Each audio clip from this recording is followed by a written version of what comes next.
이 시간 우리 말씀을 함께 나누도록 하겠습니다. 말씀은 에베소서 6장 13절로 14절의 말씀입니다.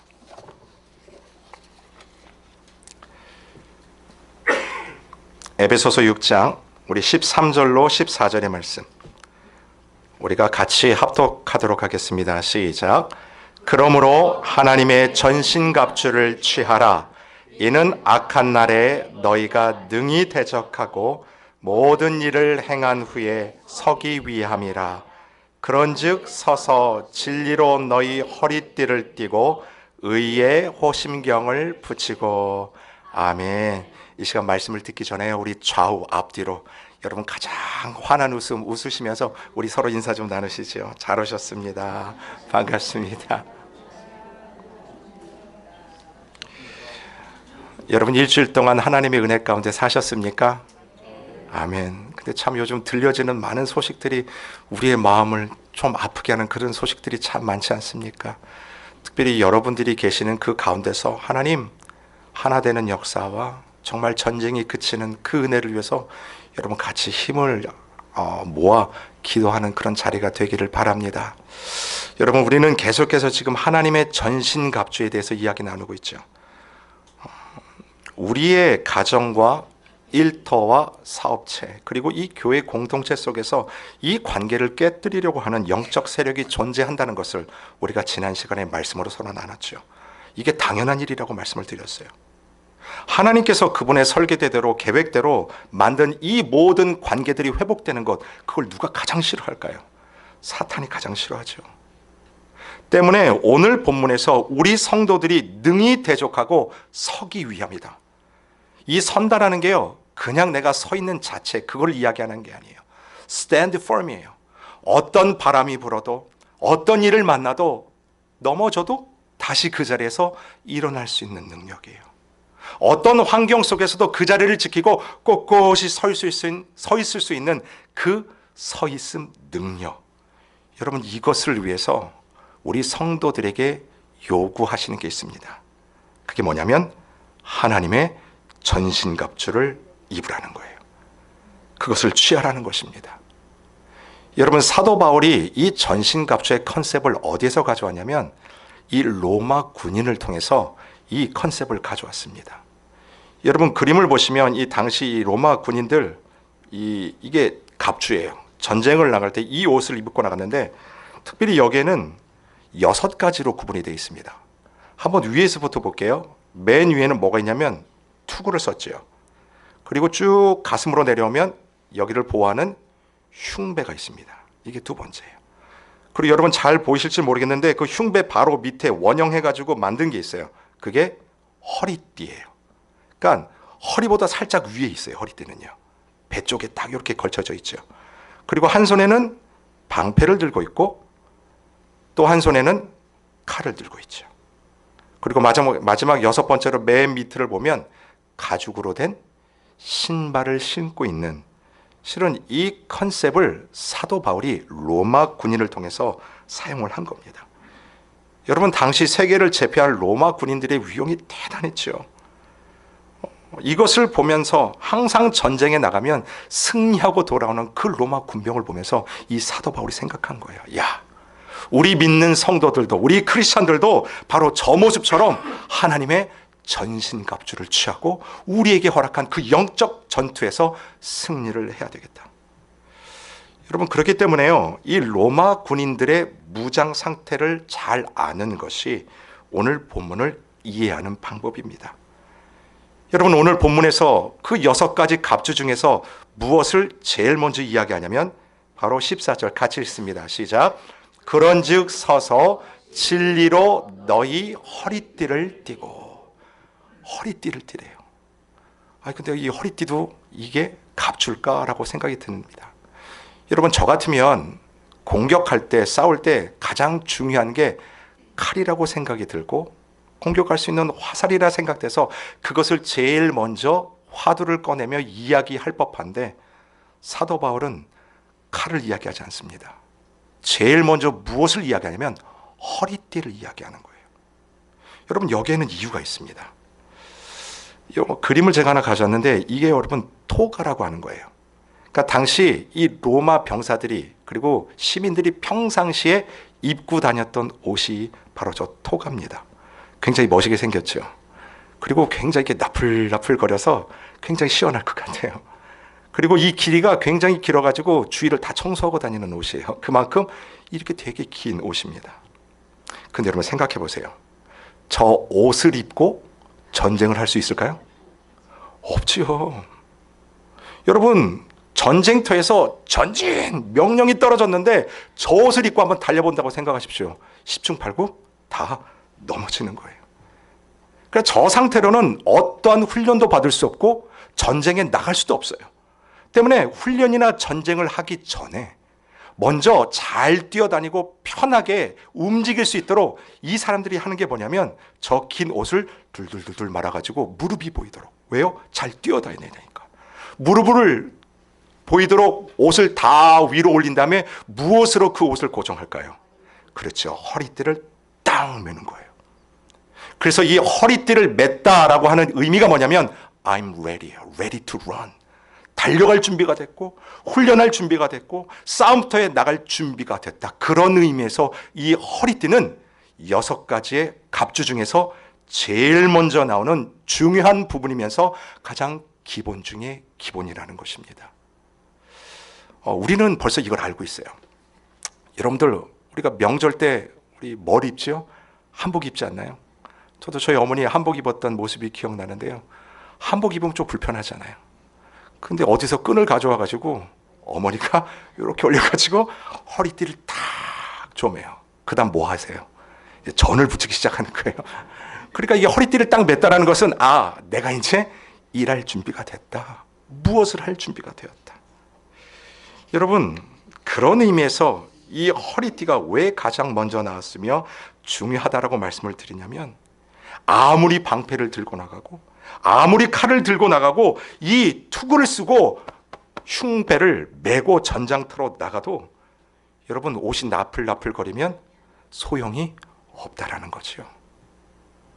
그만큼 로마 군인들에게 있어서 이 허리띠는 다른 무기들을 제대로 사용할 수 있게끔 만드는 가장 중요한 부분이라는 것입니다.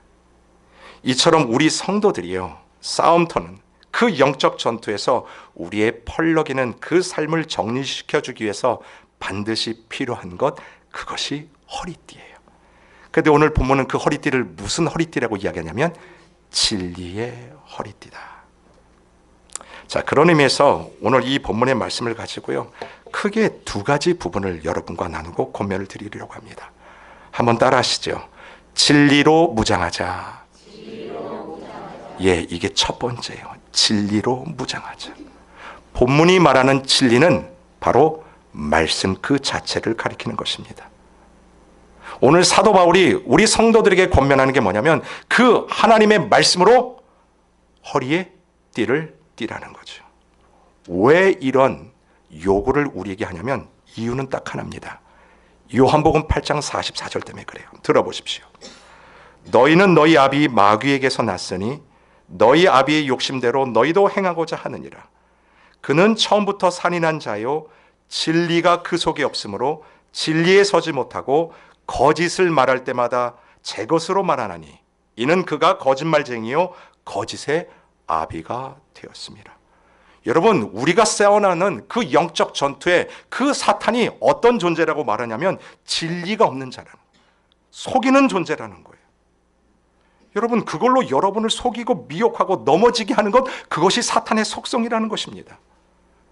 그렇기 때문에 이 공격 가운데 우리가 넘어지지 않기 위해서 어디 위에 단단히 서 있으라는 거예요. 말씀 가운데 단단히 서 있어야 될 것을 말하는 거예요.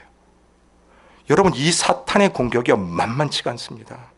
성경의 표현을 그대로 빌리자면 오늘도 우는 사자와 같이 먹을 자를 삼키기 위해서 오늘도 눈에 불을 켜고 다니는 게 이 사탄이라는 거예요. 여러분, 심지어는요, 성경에 보시면 육신을 입고 이 땅에 오신 예수 그리스도도 유혹했던 존재가 바로 이 사탄입니다. 여러분, 그 예수님을 어떻게 유혹했는지 아십니까? 그게 마태복음에 나와요. 한번 보세요. 이에 마귀가 예수를 거룩한 성으로 데려다가 성전 꼭대기에 세우고 이르되 내가 만일 하나님의 아들이어든 뛰어내리라. 그러니까 마귀가 그러는 거예요. 예수님한테 거기서 뛰어내려라. 근데 그 뒤에 이거예요. 기록되었으되 그가 너를 위하여 그의 사자들을 명하신다. 여러분, 기록되었을 때 이게 무슨 말일까요? 이게 바로 하나님의 말씀을 가지고 지금 사탄이 누구를 유혹하고 있는 거예요? 예수님을 유혹하는 거예요. 여러분, 이거 놀랍지 않습니까? 사탄의 공격이요, 무슨 우리의 목숨을 끊겠다라고 뿔 달린 도깨비 모습으로 여러분에게 나타나는 것이 아니라는 거예요. 오늘도 선포되어지고 여러분들이 읽는 그 말씀을 살짝 비틀어요. 여기에서 넘어진 자가 바로 아담과 하와 아닙니까? 여러분, 우리가요 말씀에 바로 서지 못한다면 이 마귀가 날리는 불화살 가운데 쓰러질 수밖에 없다라는 거죠. 여러분, 이 예수님께서 사탄의 공격을 무엇으로 막으시고 무엇으로 물리치셨습니까? 똑같은 방법이에요. 바로 기록된 말씀이에요. 이거는 같이 읽습니다. 시작. 예수께서 대답하여 이르시되 기록되었으되 사람이 떡으로만 살 것이 아니요 하나님의 입으로부터 나오는 모든 말씀으로 살 것이라. 아멘. 아멘. 여러분, 저와 여러분이 살 수 있는, 승리할 수 있는 방법이 뭐예요? 바로 선포된 하나님의 입으로부터 나오는 모든 말씀으로 우리가 살아날 수 있다는 것입니다. 여러분, 이것으로 우리가 승리를 쟁취할 수 있어요. 근데요, 우리가 이걸 잘 몰라요. 마치 사춘기를 겪는 자녀들 같을 때가 참 많이 있습니다. 여러분, 부모님들이요 우리 자녀들에게 이것 저것 참 이야기 많이 해주시잖아요. 그 누구 잘 되라고 하는 말입니까? 하나같이 자녀들 잘 되라고 하는 말이에요. 저도 대학생 아들 하나 키우고 있는데 가끔씩 이게 말하는 게 무서울 때가 있더라고요. 여러분, 부모님들이 우리에게 해주셨던 말들, 나중에 그것들을 생각해 보니, 이야, 그래, 왜 그때 부모님이 그렇게 이야기를 하셨는지 깨닫게 되지 않습니까? 철이 들을 때 우리가 이것을 깨닫게 돼요. 근데 우리 신앙의 모습에도 이 철이 덜 든 모습이 있다라는 것이죠. 진리 대신 이 말씀이요 너무나 잔소리같이 들릴 때가 있어요. 여러분, 우리 전도를 하다 보면 이런 분들이 계세요. 우리 예수님 믿으세요. 우리 함께 교회 나가서 우리 신앙생활 좀 같이 합시다. 이렇게 권면을 하면 꼭 이런 분들이 계세요. 아이, 지금은 열심히 일할 때니까 이 일 다 하고 웬만큼 정리가 되면 그때 교회 나가겠다고. 지금은 너무 바쁘니까 이 할 거 다 하고 한 65세 이상 되면 그때 한번 교회 나가겠다고 하시는 분들을 제가 만납니다. 근데 여러분 보니까요, 교회 나오면 그래요. 이것도 하지 마십시오. 저것도 하지 마십시오. 담배도 끊으십시오. 술도 끊으십시오. 도덕적으로 사십시오. 이렇게 저렇게 사십시오.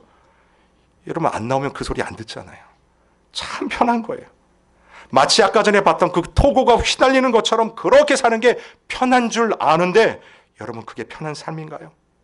절대로 그렇지 않다라는 거예요.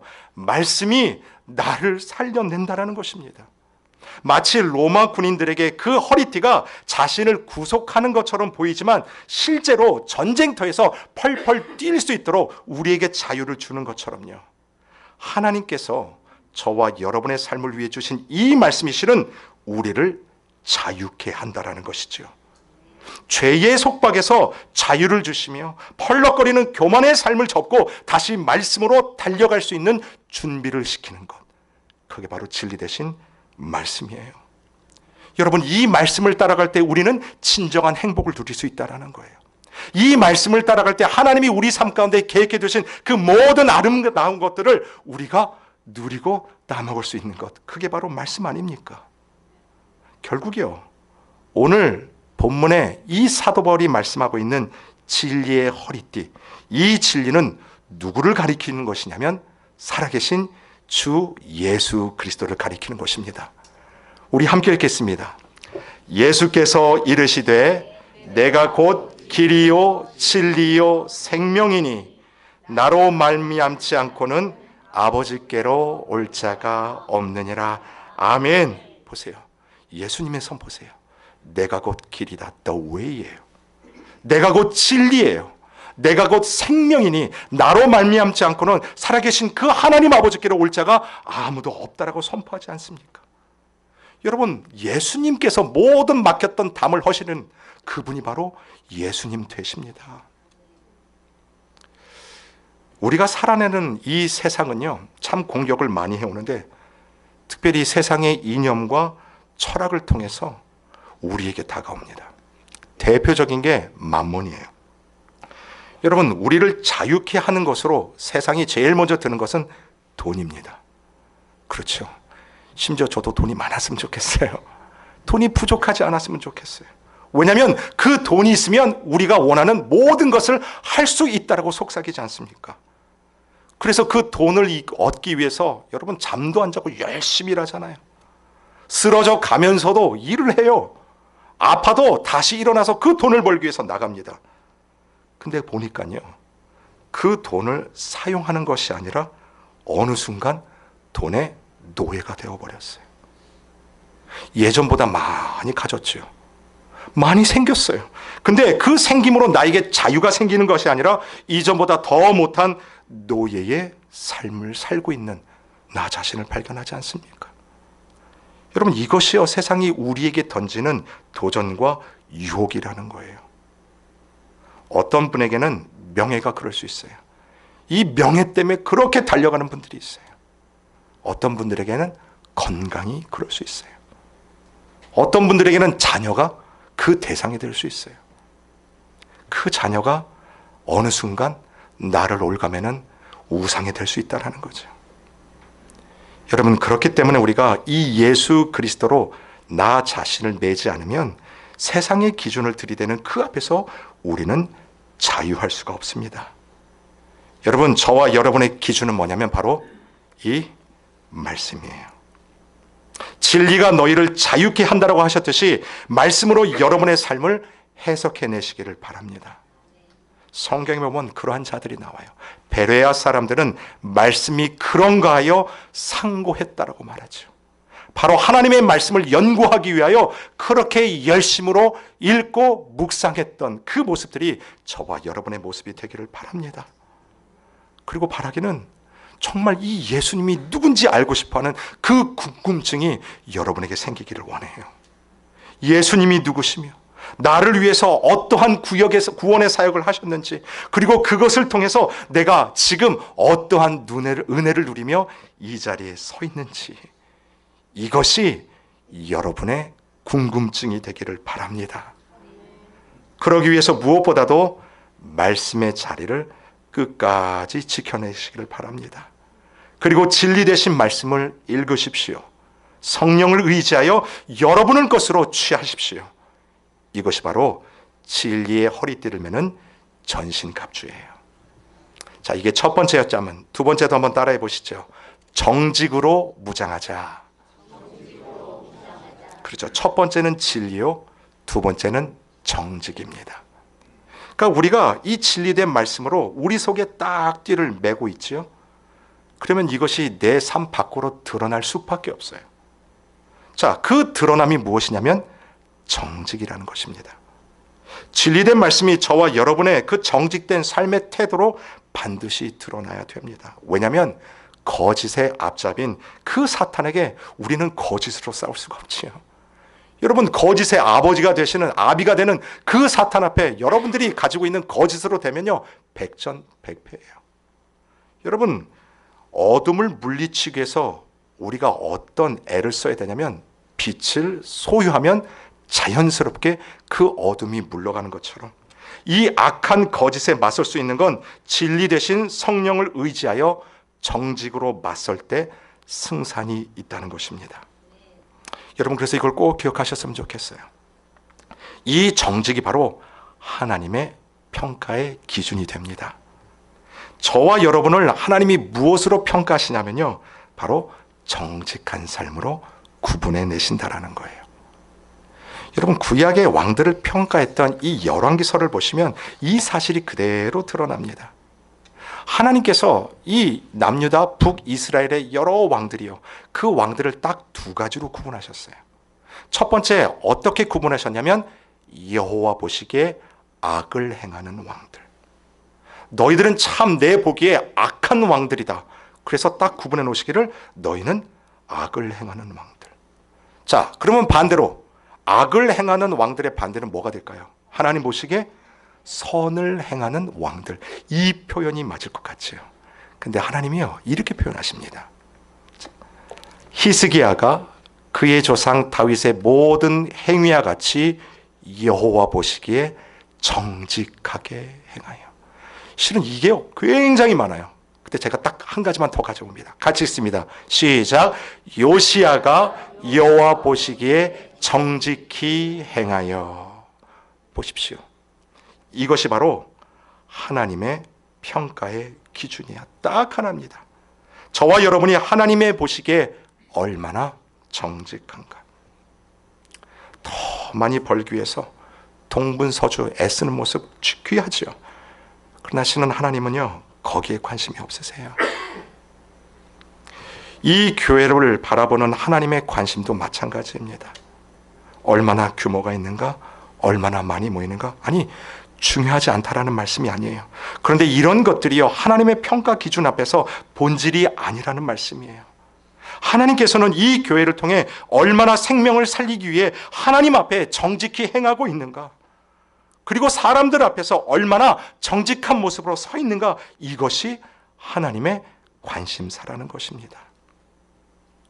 이 시간 우리가 거룩한 모습으로 예배 드리는 이 모습과 더불어요 여러분이 혼자 있을 때의 모습, 아무도 보지 않는 나만의 시간, 나만의 장소요, 거기서 하는 그 행동들, 그 모든 것들이 일치하는 것, 실은 하나님은 거기에 관심이 있으세요. 여러분이 오늘 이 예배를 드리며 말씀의 깊은 은혜를 받는 그 모습, 그리고 성도들과 식사의 교제를 나누며 서로 아픈 성도들을 위로하고 서로 감싸주는 그 모습과 더불어 이 교회의 문을 나가 여러분이 삶을 살아내는 6일의 삶과 그것이 얼마나 동일한가, 여기에 관심이 있다는 거죠.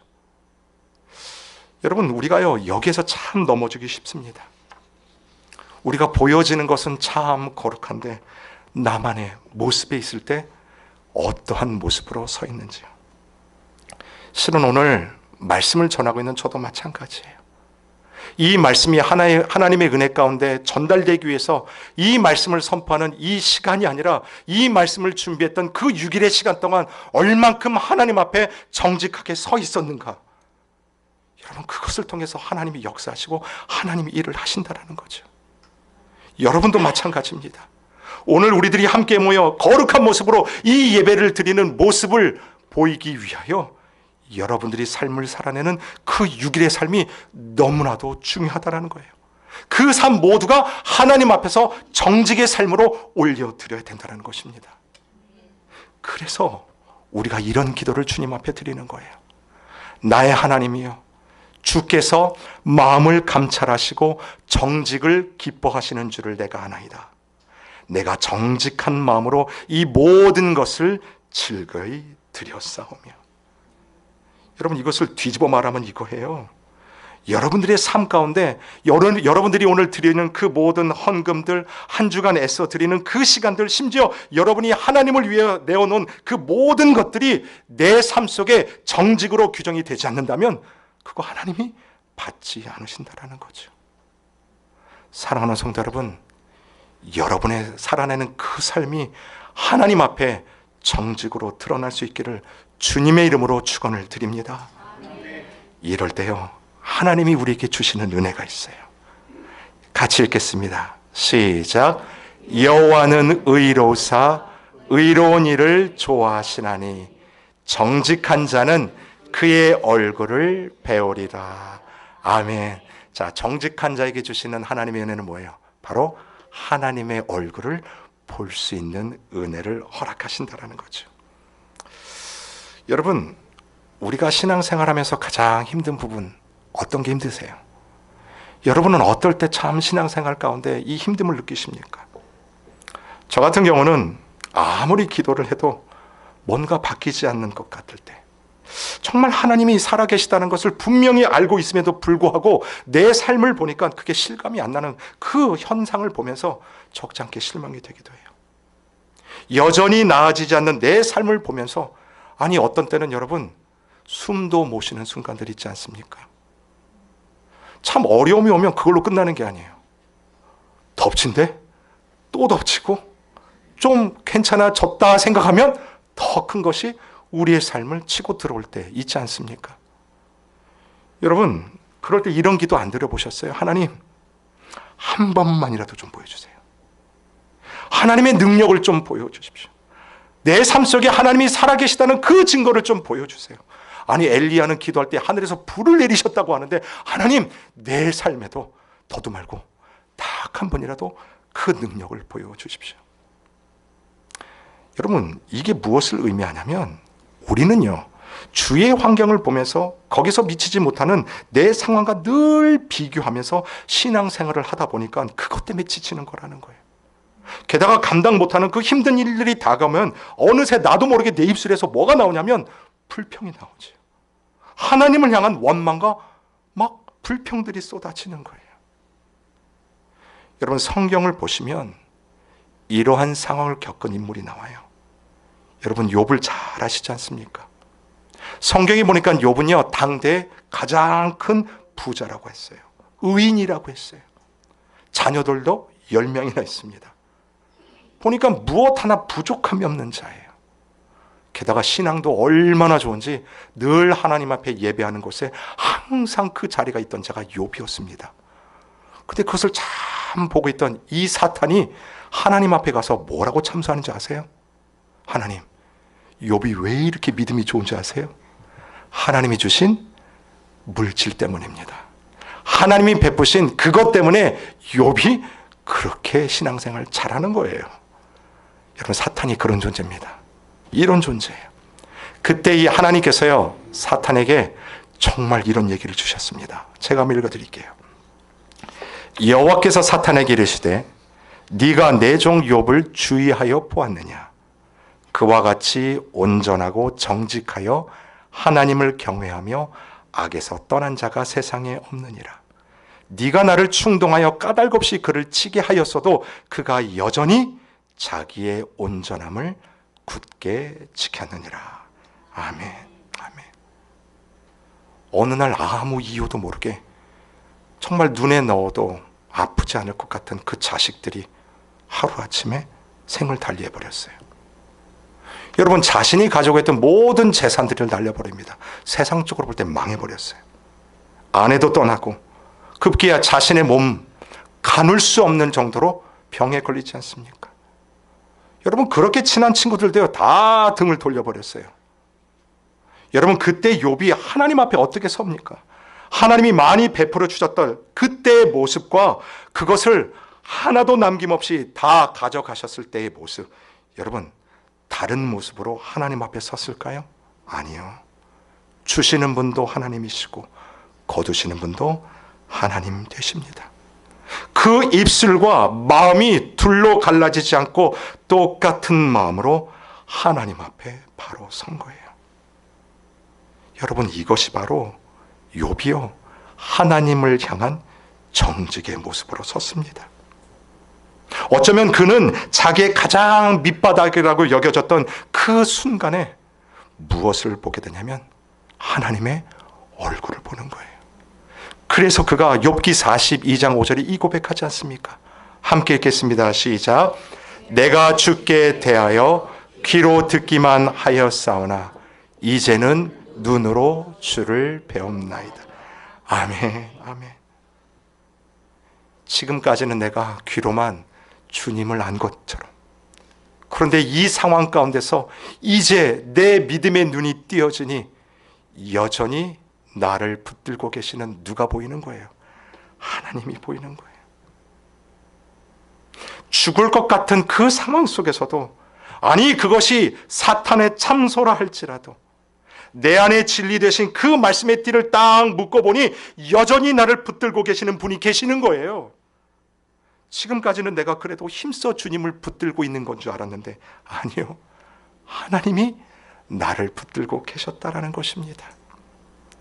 내가 떨어져 나가지 않도록 내가 죽을 힘을 다해 붙들고 계시는 그 주님이 보이기 시작하는 거예요. 나를 사랑하시되 당신의 하나밖에 없는 그 아들 예수 그리스도를 십자가에 내어 주시기까지 저와 여러분을 붙잡고 사랑하고 놓지 않고 붙잡고 계시는 그 주님이 내 삶 가장 어려운 그 환경 속에서도 주위를 둘러봤더니 그 하나님이 보이기 시작한다라는 것입니다. 사랑하는 성도 여러분, 이것이 바로 하나님 앞에 정직으로 살아나야 되는 저와 여러분의 모습이 되어야 될 줄 믿습니다. 필라델피아에 가면 십장로 교회라고요. 그 제임스 몽고메리 보이스라는 목사님이 심무하셨던 교회가 있어요. 목사님께서 참 열심히 사역을 감당하셨는데 몸이 안 좋아서 병원을 갔더니 간암이라는 진단을 받은 거예요. 치료를 참 많이 했지만 이제 하나님이 불러가시는 그때가 된 거죠. 이제 마지막 임종 예배를 이제 드리게 됐어요. 교회 리더들과 많은 성도들이 함께 이제 모여서 이 목사님의 임종 예배를 드립니다. 여러분, 그 고통이 너무 심하니까 병원에서는 마지막 뭘 주냐면 고통 느끼지 못하도록 몰핀을 계속 주잖아요. 그러니까 막 정신이 자꾸 흐려져 가는 거예요. 근데 그 마지막 임종 예배를 집례하는 목사님이 성경의 말씀을 쭉 읽어 나가다가 로마서의 이 말씀을 읽습니다. 누가 우리를 그리스도의 사랑에서 끊으리요.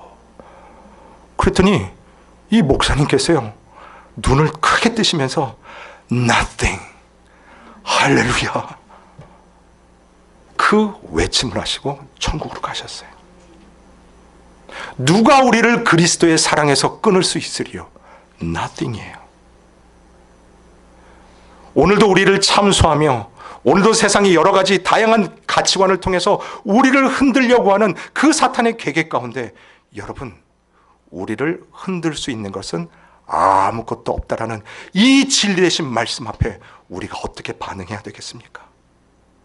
사랑하는 성도 여러분, 오늘도 살아계신 주 예수 그리스도 그 말씀으로 여러분의 띠를 띠시기를 주님의 이름으로 축원을 드립니다.